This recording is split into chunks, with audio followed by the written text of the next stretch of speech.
Steelers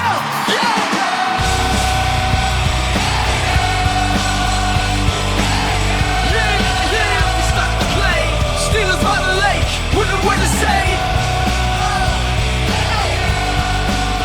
James Strong, Cody Tanner, hosts on the mic. About to dive in deep, keep it live, that's right. Welcome to the Steelers by the Lake podcast. My name is James Strong, joined once again by my co-host Cody Tanner, all the way from West Virginia. Cody, how are you this fine Friday evening? Can you hear me now? I can. Good. James, I'm doing splendid this Friday evening. Just had a good week, good things happening, and it's a good time, James. Good time. There you go, buddy. How are you doing, James? I'm doing well also. For those of you that aren't on YouTube, he's rocking the Jerome Bettis jersey today. So big 3-6, baby. That's it, man. I'd flex, but I can only get one arm over my head. So that's all you today, Cody. You can do all the flexing. I'll do the flexing on the pronunciation of names. Please, thank you. Which is where we're going to start off with transactions directly following the Pittsburgh Steelers game. I was wrong last week. I thought Ben Skoranek was actually promoted fully to the 53. He was not. It was just a game day elevation. Yep. So he went ahead and went right back down to the practice squad. So Ben Skoranek, that is my duty to say his name. Following Skoranek. that, we did learn, unfortunately, that Cameron Johnson's knee injury is severe enough to require him to be placed on the injured reserve. Kind of looks as though the team does not believe he'll be able to return this season, as they signed punter Corliss Waitman to a 2-year contract. My Lord, that means he might not be ready for next year either, which is really, really scary for him, and kind of sucks for Pittsburgh because he's the best punter we've had in like 10 years. And yeah, just like that, he got 2 punts into the season, and then his career might be over as a Steeler after 2 punts. Yeah, not very good. No. Corliss Waitman, if the name sounds familiar for any of you who have been diehard Steelers fans for years, he did try out for the team several years ago, and he's been kind of an NFL journeyman ever since. He's got a booming leg. If I remember correctly, the only reason he hasn't stuck is because he's one of those guys that gives you like 3 or 4 booming punts and then shanks one. So that is something that we may have to deal with. Presley Harvin III all over again. Yeah. I think he's got a bigger leg, though, honestly. That's good. I think Presley shanks him way more often than Corliss Waitman did. Yeah. So I think you're going to see maybe only once a game instead of 2 or 3 times a game, and maybe not even every game. So, exciting to see a big-legged punter. And he's a lefty too. That might screw people up a little bit when they're trying to field it. Sometimes the different spin can mess you up when you're trying to field that ball. Yeah. So now the Corliss second guy, Waitman, Cody, I don't know. Corliss Waitman is back on the team. Somebody we don't want back on the team, but happens to be here, James. I know you're excited to talk about it. Someone Cody doesn't want back on the team. Oh, my Lisa, I want him gone. He just got here and Cody wants him out already. Terrell Edmonds, the former starting safety, has returned to the Pittsburgh Steelers on a 1-year deal. It looks as though this is just a just-in-case move. Last year, the safety room was ravaged by injuries, and they would have died to have him on the roster after everybody else was out injured. Now you have that safety blanket. Also, he might really be able to help you out on special teams. Especially since it's a whole different thing as far as kickoff coverage now, that safety / linebacker size type like he is. I mean, realistically, this is the same size guy as Jeremiah Owusu-Koramoah of the Cleveland Browns. Same exact kind of size here. Might even be bigger and stronger than him. So highly athletic dude, good at covering tight ends.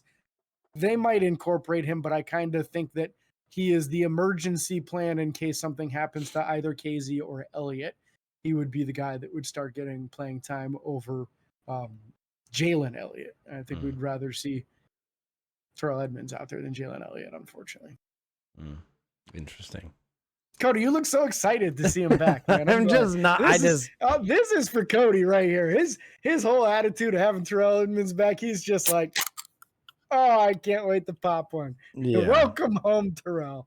Yeah, pop an energy drink to clarify. No more. I do not drink anymore. I haven't drank in a while. Good for you. Thank you. Thank you very much. It's been a road. With that being said, we are going to transition now over to talking Denver Broncos and Pittsburgh Steelers injury reports before we break down the Denver Broncos roster and go over their depth chart, and then share our 3 keys to success on beating the Denver Broncos this week in week 2 on Sunday at 4:25 in Denver. And then we'll also share our score predictions. So hang on tight, where it's about to get like a fun and bumpy ride. James, I'll go over the Denver Broncos injuries first, and then you can do Pittsburgh if you want.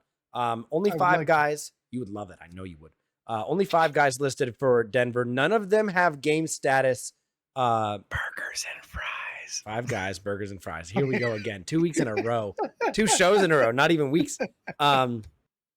But there are 5 individuals listed on this list, all with unspecified game statuses and no Friday practice update for whether they practiced or not. So going through this, Garrett Bowles, the offensive tackle dealing with a calf injury, did not practice Wednesday, limited on Thursday, uncertain about today. We don't know if he's a go or not. Josh Reynolds and Devon Veely, 2 wide receivers, one with an Achilles injury, the other with a ribs. Both didn't participate on Wednesday.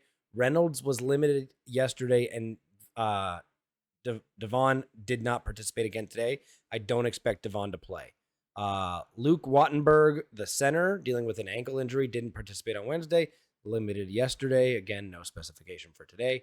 And then Jonah Ellis, one of their linebackers, dealing with a knee injury, limited on Wednesday, full participant Wednesday. Would expect him to go, barring any kind of setback to that injury today at practice. So. Gotcha. Pittsburgh's got a much larger list going on. Some of these are going to be familiar names of what you've already been hearing from the last few weeks, and some are new. So Larry Ogunjobi makes the list here with a knee that's aggravating him. He was limited Wednesday, but full Thursday, Friday. So that's a good sign for him. Cam Hayward got a rest day on Friday. Also rest day Thursday. No injury reported on him. It says full participation for Cameron on Friday. Oh, yeah, it does say full. Yeah. You're right. Yeah. So he got a rest day Thursday, was a full Friday. I got that wrong there. Isaac Seumalo still out with that pectoral injury. Yep. A new one this week. Dan Moore missed practice early in the week. He was actually a do not participate on Wednesday, was full Thursday, Friday. My understanding is that on Wednesday, Broderick Jones moved to the left. Troy Fatanu started at right tackle on that practice. Now, what they did the last 2 days, I haven't heard, but at least it's kind of inching towards what we're hoping to see as a final result. But give Dan Moore credit. He played pretty well in that first game and graded out very well as far as Pro Football Focus is grading as well. Wasn't he the highest rated player we had? Yeah. Highest rated offensive lineman. Oh, Definitely not player. Yeah, there was a bunch of guys graded higher than him. TJ Watt graded out at like a 95. Deshaun Elliott was like if he actually got those 2 other sacks. Yeah, right. He would have been a 99 then.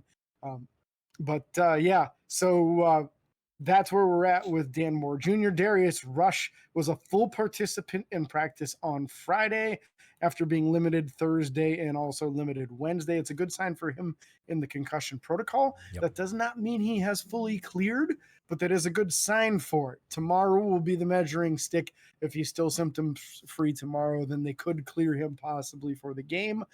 They could also just hold him out as a precaution for an extra week after what we saw last night, unfortunately, with Tua Tagovailoa. I was going to go there after this. Got to be careful. Yeah, got to be careful with concussions these days. So we'll let Cody talk on that once I'm done with the injury list here, because that's very significant news for the NFL. Wide receiver Roman Wilson still limited with that ankle. He did actually go full on Thursday. So it's probably a bad sign if he went back to limited on Friday after full on Thursday. I would not expect him to be ready for the game. No. Russ Wilson has been limited all week long, and rumor is he will not be ready to go for the game. They're calling him questionable. They're calling Roman Wilson questionable, and Isaac Seumalo officially out. I'm expecting Russ to not play once again. In fact, there are rumors that Justin Fields will not only get the start versus Denver, but the start the following week also, because it's just taking that long for this calf to heal. And if you rush him out there beforehand, he's just going to re-injure it and then miss half the year or more. So, yep. I don't know if you got the Patrick Queen with the groin injury or not, but Patrick Queen didn't participate on Thursday, was full today. So he should still be a go at this point. No game status. But yeah, so real quick, just to bounce over to last night's Thursday night football game. Scary injury happened with Tua Tagovailoa. And I think this just will, and I tweeted about it last night. I don't tweet very often, but I tweeted and I said, Tua should absolutely be done playing football after this. I don't want that for him, but after we saw the horrific way that his first 2 or more concussions were handled in Miami and how he's now continuously had them, it's getting to the point where long-term potential side effects and just long-term brain damage are becoming more and more threatening to Tua as he continues to deal with this. And one of the doctors that's associated with the NFL even said that the way that his arm he did that thing and then the one straightened. Mm-hmm. He's like, that's a sign of unconsciousness. Like he was not there at all. So my prayers and thoughts absolutely go out to Tua and the whole Miami team. But it was just a crazy thing to see again. And it's bad when it's become that. I mean, you would almost expect that every year out of Tua now. And at some point, you got to put your health and your safety over playing football because it's going to lead to something really, really bad. Yeah, I'm with you on this. Prayers to him and his family. And he may have a very, very difficult decision to make here. He's still a young player. He's still a young player with what could be a bright future in front of him. But what is not a bright future is one that has CTE damage down the road. So I agree that if this is what it looks like it was, he really ought to be strongly considering retirement. Enough of that contract that he just signed was fully guaranteed that he'll be sitting pretty for a long time, whether he plays or not. If you don't want to end up a vegetable later on in life, you can't mess around with that kind of thing. So I also understand from what I've read and gathered from people who know more about it than me, when you lock out like that and your arms lock out and fingers are in weird positions and stuff, that's not just a sign of being fully out, but the severity of the concussion. So it's not like a minor one. This is like a major concussion at that point in time. If he were to try to play again, he shouldn't play for like another 3 or 4 weeks after one like that. Yeah. And it wasn't even that hard of a hit. That's the crazy thing, man. He's like, that delicate now. Yeah, that's it. I don't know why he isn't wearing those Guardian helmets, bro. Why in the world? Because they want to look tough. Is he not doing it? Because they want to look tough. James Daniels is wearing it. Yep. And he said, he's like, life after football matters more. So yeah. It does say here, I looked it up real quick. If Tua is medically cleared to return and opts to retire, it said that the remaining $124 million of his contract is not guaranteed to him. He has received $43 million of $167 million guaranteed. $124 would not be owed to him if he's medically cleared and then opts out of playing. So, I mean, I could do a lot with $47 million, but that's just me. Especially in a state where there's no income tax.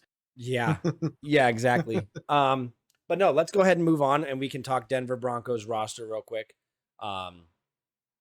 James, do you want me to do their offense? You do their defense? Yeah, but I might have some input here and there. Same, so and that's fine. Yeah. So quarterback, the rookie Bo Nix is the starter. We love that. Pittsburgh against rookie quarterbacks is like 100-0.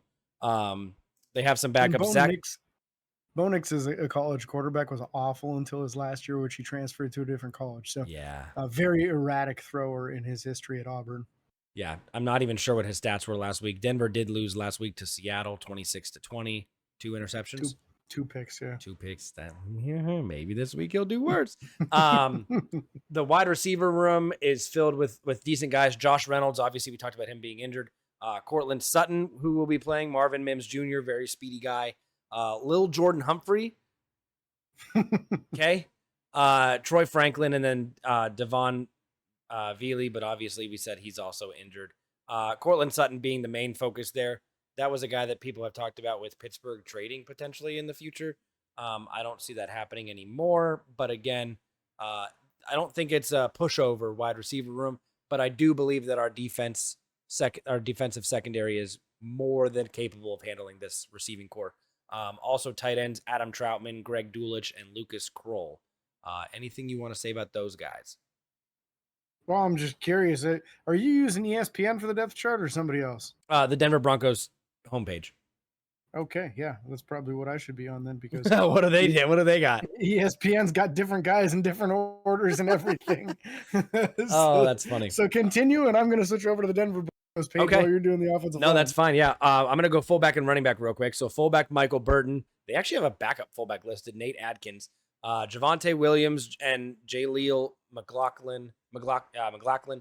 Javonte Williams, a capable running back. I'm not really nervous about any of their backup running backs. They might come in and get a couple plays, but nothing too crazy there. And then that offensive line going left to right. Garrett Bowles, the left tackle, obviously dealing with an injury. Ben Powers, the left guard. Luke Wattenberg, the starting center, again, also dealing with an injury. Quinn Miners, the right guard, and Mike McGlinchey as the right tackle. Quinn Miners and Ben Powers, both guys that James and I had talked coming out of the draft the last few years. Capable guys, but I'm not overly afraid of this offensive line, especially after I saw what Pittsburgh did last week in Atlanta. So I don't view this offense as drastically or even remotely better than that one. So kind of on the same page in my personal opinion. So hopefully we can get some more sacks for TJ. Yeah, I think the noteworthy guy here on this group is going to be the right guard, Quinn Miners. We Mhm. were huge on him, really wanted Pittsburgh to draft him. They ended up instead drafting the guy who's now a Houston Texan. That did not work out so well, and Quinn Miners is already going Pro Bowl. Yep. So very powerful, very relentless blocker. So the interior guys are really going to have their hands full. That's on Larry Ogunjobi's side. So that's a really bad thing for Larry because he doesn't have the length that some guys have. Quinn could have his way with Larry on Sunday. So look for them to run behind him all day long. And that's what I would do. On the defensive side here, defensive ends, they've got two of them. This is a 3-4 defense similar to Pittsburgh's. Zach Allen on the one side, John Franklin Myers on the other. Zach Allen was one of the guys we talked about as a possible free agent target for Pittsburgh. Yep. They did not opt to go that direction, and he got paid by Denver.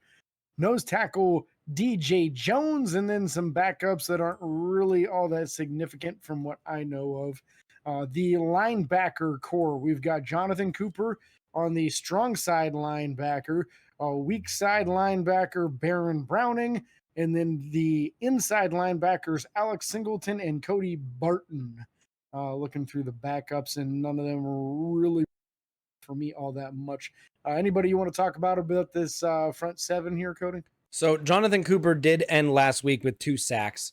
So got to keep an eye on him. I don't know exactly what happened with him. He wound up getting 4 quarterback hits registered as well. But other than that, Singleton also ended up with a tackle for loss. Both those guys are like the big concerns in that linebacker room to me personally. Other than that, I'm not overly concerned with any of those 7 guys. Now we're going to get into the secondary of Denver, which I think is the strength of this group. Starting with left cornerback Patrick Surtain II, former first-round pick, second-generation player who's quite the cornerback. Right cornerback Riley Moss, if the name doesn't sound familiar, it should. He was the first white corner to come in the league 2 years ago before his teammate Cooper DeJean came in last year. So back-to-back white corners out of Iowa, and he's a pretty solid corner. Nickel corner is Jaquan McMillan, and then a couple of these backups might sound familiar. Levi Wallace, backup outside linebacker. I don't know if that means he would play in their dime situation, quite possibly. In the safety room, PJ Locke, that might sound familiar. Did you say backup Also, outside linebacker or backup? What's that? You said backup outside linebacker, Levi Wallace. Backup outside cornerback. There you go. Yeah, definitely not a slot guy. He's not quick, and he doesn't have good long speed either. No. The safety room, PJ Locke, who is also a former Pittsburgh Steeler, was on the practice squad at one point in time. Yep. Almost made the roster, is now a starting safety for the Denver Broncos, and Brandon Jones, who's also a capable safety. Yeah, PJ Locke also had a tackle for loss last week. I believe he came up on a run play and made a play. So keep an eye on those guys. He was a hitter. That was his reputation. He was a real good hitter. So I'm assuming he's the strong safety, even though Denver doesn't have the 2 listed free or strong. Yep. And then obviously special teams, because James, special teams matter too. Special teams, special plays, special players. Anyways, place kicker and kickoff Man, kicker overall, Will Lutz. Punter and placeholder, Riley Dixon. Kick return and punt return is Marvin Mims Jr. Again, that speedy wide receiver. Watch for him on kickoffs and punts, number 19. And long snappers, James, because long snappers matter too. Don't forget to ask the Bengals. We know. Mitchell Fraboni. That sounds like a fake name, bro. It does. I think he's. That name's Fugazi. Jeez. It is something. With that being said, James, it's our time to share 3 keys to success to beating the Denver Broncos. Would you like to go first this week, or would you like me to do it again? You know what? I'll take the honors, and then I don't have to worry about you stealing any of my thunder this week. Yeah, we were close on one last week. We were real close on. You should, if you paid attention to the last episode, you should know one of mine already, because I hinted at it. You're right. We should have some foreshadowing on that. My first key to success this week is going to be getting a certain player a little bit more involved than he was last week. It's going to be Pat Freiermuth. I want 75 plus yards receiving for Pat Freiermuth this week. So I look forward to sitting on my couch and yelling, "Muth" all game long, buddy. We love that. So Fields to Muth, looking forward to seeing it happen. Key number 2. Najee Harris, 125 yards rushing. Ooh. Now, I'm doing this because I think that Jaylen Warren is still not fully healthy, which is why he didn't get a whole ton of snaps. Mike Tomlin alluded to just as much, saying that they were kind of easing him back in because he's not 100% yet. Cordarrelle Patterson getting some of that third down work. But if they're able to move the ball on first and second down against this defense, you're going to see a lot of lanes open up later on in that fourth quarter for Najee, and he might be able to break off a couple. So I think this week we really see that offensive line gel a little bit. We saw some dominating blocking out of Zach Frazier week 1, and I think it's just going to be compounded against this defensive front of the Broncos this week. My third and final key to success, Cody. I want to see the Steelers defense force 3 turnovers. Ooh, okay. I'm not going to be specific on forced fumbles versus interceptions, but I want to see 3 turnovers forced. That's what we saw last week, right? Yep. TJ Watt had 1 fumble recovery. Deshaun Elliott had an interception. Mr. Jackson got himself. Dante Jackson got an interception. We could have seen a couple more interceptions. We could have seen a couple more fumbles. Referees got involved and bad hands got involved once in a while too. Yep. So it was a bad face mask, but I know what you're saying. Face mask, but also Dante Jackson dropped one early in the game. He could have had an easy pick on that. So that could have been a second pick for him.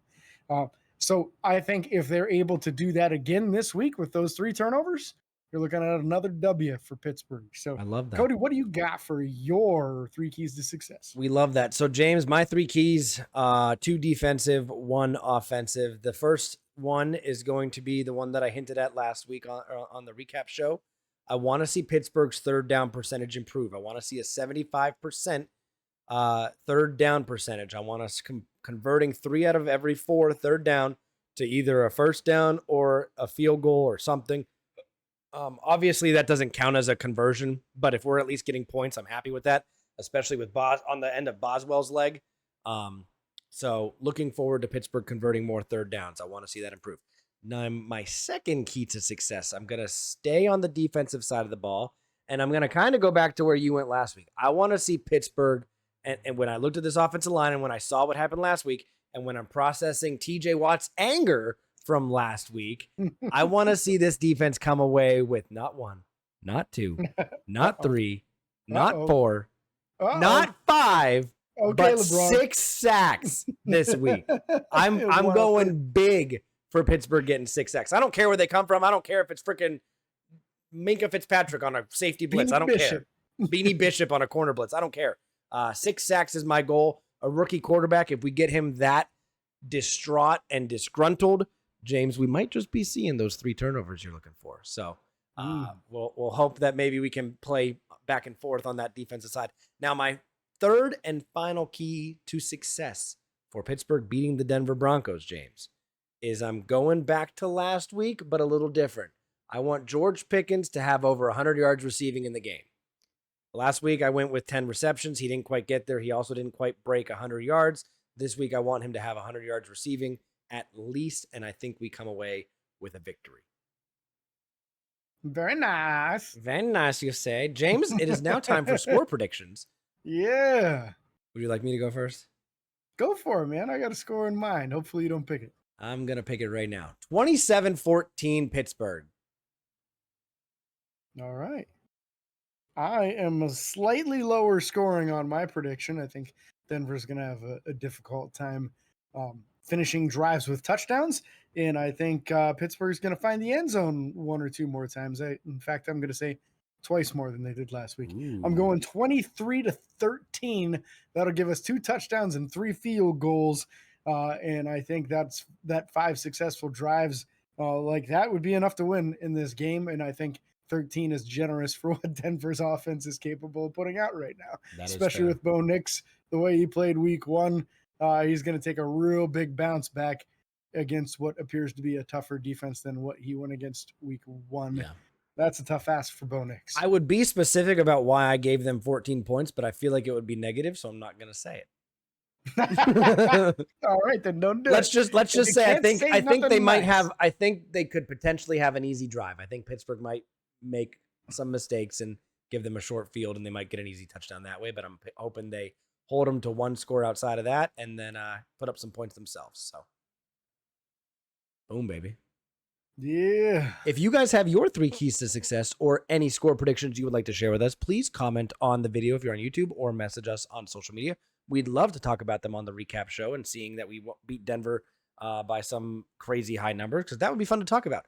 Anyways, thank you guys so much for being here and listening or watching again if you're on YouTube. Be sure to like and follow on Facebook, Twitter, Instagram, TikTok, and YouTube. Subscribe, ring the bell. It's free. It don't cost you a thing.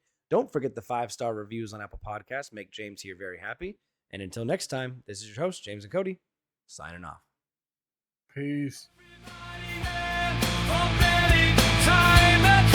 Steelers by